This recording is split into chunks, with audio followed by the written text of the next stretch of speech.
ये उपचुनाव दे चुका हो, ठीक ही बात है। फिर पप्पू और टप्पू में बहुत अंतर है। नाम का असर होता है। चच्चू ने वैसे थोड़ा नाम रखा है। ठीक है, चच्चू भी शांत हैं, लेकिन समय आने पे अपना होश दिखाएंगे। और हिंदुस्तान का पेट इतना बड़ा है, हमारी तो परंपरा है। अब गुरुद्वारा में जाइए, किसी मठ में, मंदिर में जाइए, लंगर फ्री में चलते हैं। कोई भी आएगा, उसकी जाति नहीं पूछी जाती, पंथ नहीं पूछा जाता, क्षेत्र नहीं पूछा जाता, भाषा नहीं पूछा जाता। वो केवल इशारों से कर देगा। लोग सम्मानजनक ढंग से स्थिति मानकर उसका सम्मान करते हैं। ये भारत है। मान पूर्णा की पूजा करते हैं। आप क्यों भारत को बदनाम करते हैं? मुझे अफसोस होता है, आप भाजपा से लड़ते भारत से लड़ने लगे। मैं एक वक्तव्य आपका दिखा रहा हूं। आपके समाजवादी पार्टी के अध्यक्ष का वक्तव्य है, और वो वक्तव्य है बहुत दुर्भाग्यपूर्ण वक्तव्य है। ये वक्तव्य है अखिलेश यादव का। महोदय, उन्होंने कहा है कि हमारा देश कभी विकसित भारत नहीं बन सकता। तो देखो ना, ये क्या है? यानी एक राजनीतिक दल अपने देश के प्रति इतनी दुर्भावना रखता है, और इसलिए देश अब इस बात को कहने लग गया है अगर से राहुल गांधी की उपस्थिति भाजपा की जीत की गारंटी है, तो उत्तर प्रदेश में से अखिलेश यादव की उपस्थिति भाजपा की जीत।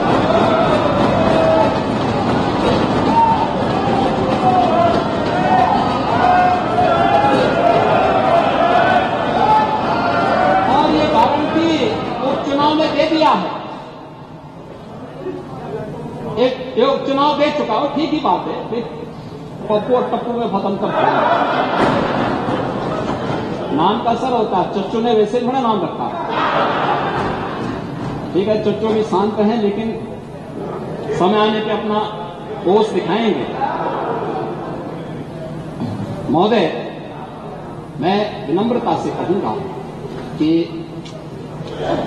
महाकुंभ के राजनीति में अपनी बात को रखें शालीनता के साथ, मर्यादा के साथ। लेकिन जो लोग जीवित हैं, अपने परिवार के साथ मिल रहे हैं, उनको मृतक मत। और पानी जी, आप तो इतने बुजुर्ग हैं, इतने वरिष्ठ हैं। हमारे यहाँ तीर्थ यात्राएं होती थी, लोग जाते थे, बड़े श्रद्धा के साथ जाते थे। हमारी आस्था है, कैसे आप इसको रोक सकते हैं? लेकिन उनको बदनाम मत करिए, उनकी श्रद्धा के साथ खिलवाड़ मत करिए। मैं तो तेलंगाना का भी उदाहरण आपको दे दिया, उत्तर प्रदेश का मैंने दिया, गोरखपुर का मैंने दिया, प्रयागराज का मैंने दिया। और जो लोग प्रयागराज में भगदड़ के शिकार हुए हैं या फिर विभिन्न रोड एक्सीडेंट के शिकार हुए हैं, सरकार की पूरी संवेदना है, सरकार उनके साथ खड़ी होगी। और इन सभी घटनाओं की जांच करने के लिए इसीलिए सरकार ने एक जुडिशियल कमीशन का गठन किया। जुडिशियल कमीशन अपना काम कर रहा है, तथ्य भी मांगेगा, जानकारी भी मांगेगा, हर एक स्तर की जानकारी लेगा। और मैं सदन को इस बात के लिए आश्वस्त करना चाहूंगा, इस बात के लिए आश्वस्त करूंगा कि प्रयागराज भगदड़ का कोई गुनाहगार होगा तो बख्शा भी नहीं जाएगा। कोई भी होगा, कहीं भी छुपा होगा, किसी भी स्तर पर होगा, और कितना भी बड़ा क्यों न हो, वो किसी भी स्थिति में बचेगा नहीं। ये मैं आप लोगों को आश्वस्त करता हूं, पूरे सदन को आश्वस्त करता हूं। लेकिन मैं आपसे एक बात में विनम्र अपील भी करूंगा कि आयोजन किसी पार्टी का, किसी सरकार का नहीं है। सरकार ने अपनी जिम्मेदारियों का निर्वहन किया है, प्रशासन अपनी जिम्मेदारियों का निर्वहन कर रहा है। यह आयोजन समाज का है, भारत का है, सनातन धर्म का है। और सनातन धर्म को और भारत को कृपया अपने राजनीतिक स्वार्थ के लिए बदनाम मत करिए। यही मेरी आप सबसे अपील थी। और मुझे लगता है कि महाकुंभ, आप प्रश्न खड़ा कर सकते हैं, शासन पर खड़ा करिए, लेकिन महाकुंभ पर प्रश्न मार्क खड़ा मत करिए, आस्था पर प्रश्न मार्क मत खड़ा करिए। और उसके बारे में तो आप इन बातों को कह रहे हैं, पहले आप लोगों ने कहा कि साहब संख्या बढ़ा चढ़ा करके कहीं जा रही है, उसको देखने के लिए स्वयं समाजवादी पार्टी के मुखिया वहां पहुंच गए कि वास्तव में भीड़ हो रही कि नहीं हो रही है। उन्होंने देखा तो अब कहने लगे साहब भीड़ ज्यादा हो रही है, लोगों को पूरा स्नान करने का मौका नहीं मिल रहा, आप तिथि और आगे बढ़ा दीजिए। आप देखो ना, मैंने इसीलिए कल कहा था, एक दोहरा चरित्र है इन लोगों का। पहले विरोध करते हैं, अब कह रहे हैं तिथि आगे बढ़ा दीजिए। अभी चच्चू भी यही कह रहे थे।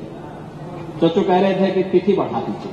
ये तिथि हम नहीं तय करते, ये तिथि नहीं तय, हम नहीं तय करते। चच्चू, ये तिथि ये मुहूर्त होता है जो मैंने पहले दिखा। आप हो सकता है कि उस स्तर को नहीं प्राप्त करेंगे, बगल में पानी जी से पूछ लीजिए। पौष पूर्णिमा से शिवरात्रि के बीच में आयोजन होना है। शिवरात्रि की तिथि तय है तो, और शिवरात्रि की तिथि तय होने के कारण उससे आगे नहीं बढ़ सकते।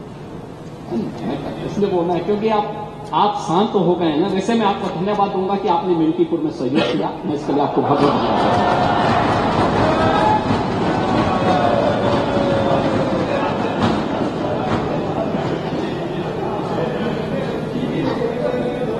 चच्चू को बोलो, नहीं, चच्चू उसमें भक्त से भागी। आप यहां भी सहयोग करने वाले हैं वो अभी।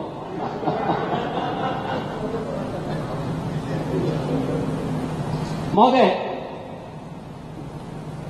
ये महाकुंभ का आयोजन जो आदरणीय प्रधानमंत्री जी के मार्गदर्शन में, पूज्य संतों के सानिध्य में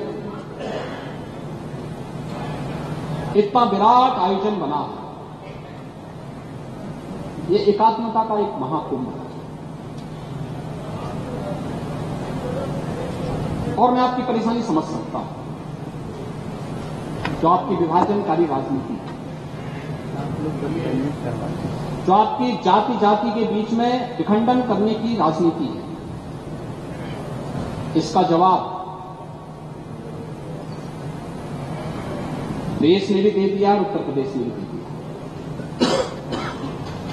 देश ने हरियाणा, महाराष्ट्र और दिल्ली की विजय के रूप में यह जवाब दिया।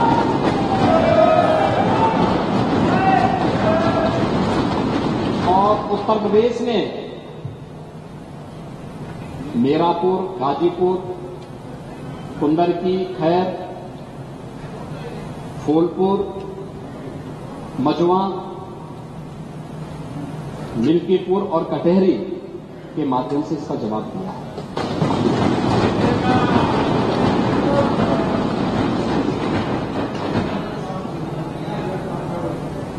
पाणी जी, आपको प्रचार करने से किसी ने रोका?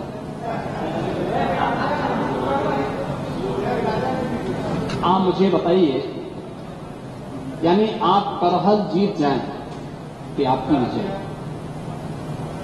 और अगर भाजपा कुंदरकी और कटहरी जीत रही है तो आप इसको स्वीकार करने को तैयार नहीं, यानी भारत के संवैधानिक व्यवस्था में आपका विश्वास नहीं। आप जनता का उपहास उड़ा रहे हैं, जो जनता जनार्दन वोट देने जा रही है उसका उपहास उड़ा रहे हैं, उसका अपमान कर रहे हैं। ये कहां की शोभा है? यानी ये,